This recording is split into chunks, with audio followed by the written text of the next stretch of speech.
Bom, hoje eu vou estar falando sobre os processos de formação dos solos, os fatores para a formação do solo, os atributos mineralógicos, os atributos biológicos e a matéria orgânica do solo e também sobre os atributos físicos. Fatores para a formação do solo.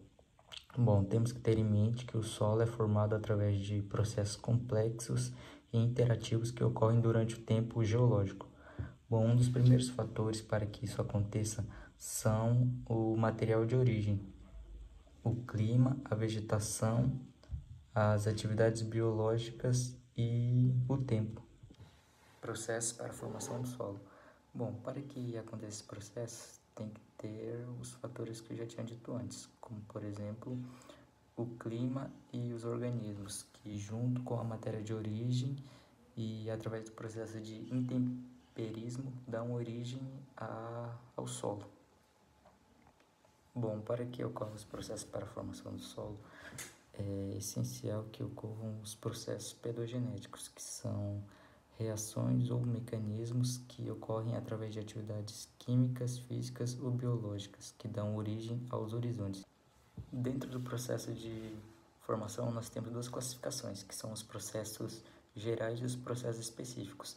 Os processos gerais seriam aqueles como adição, remoção, translocação e transformações. E os processos específicos seriam aqueles que se derivam dos processos gerais, como por exemplo a matéria orgânica e as estruturas.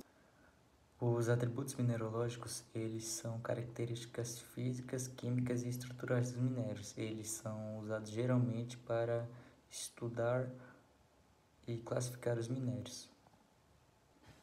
Bom, agora falando sobre os atributos biológicos. Os atributos biológicos, eles se referem à diversidade de organismos e os teores de matéria orgânica no solo, que afetam diversas atividades, como por exemplo a fixação biológica de N, as atividades enzimáticas e a disponibilização de nutrientes para as plantas.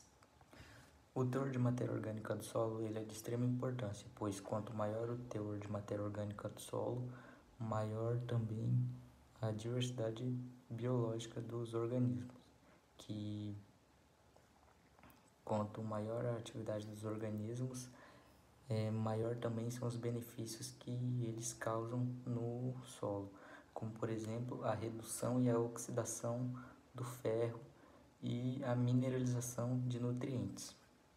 Atributos físicos. Os atributos físicos, eles desempenham um papel fundamental do solo e influenciam na estrutura, textura e permeabilidade. Bom, e alguns desses atributos são a textura do solo, a estrutura do solo, a porosidade, a permeabilidade e a capacidade de retenção de água. A estrutura do solo, ela se refere a partículas relativas de areia, silt e argila, que dão a capacidade de retenção, aeração e facilitam o cultivo. Bom, a estrutura do solo ela é organizada em agregados e um solo que tem uma boa estrutura, ela promove a formação dos poros e ela é adequada para facilitar o crescimento das plantas. A porosidade ela se refere à quantidade e tamanho dos espaços entre as partículas do solo, que no caso é a areia, silt e argila. A porosidade ela influencia na capacidade de retenção de água, armazenamento de água, bem como a aeração e a facilitação da penetração das raízes.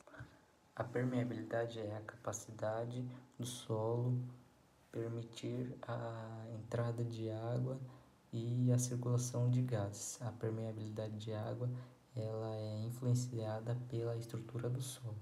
Já a capacidade de retenção de água ela se refere à água disponível às plantas. A estrutura ela também desempenha um papel importante na determinação dessa água.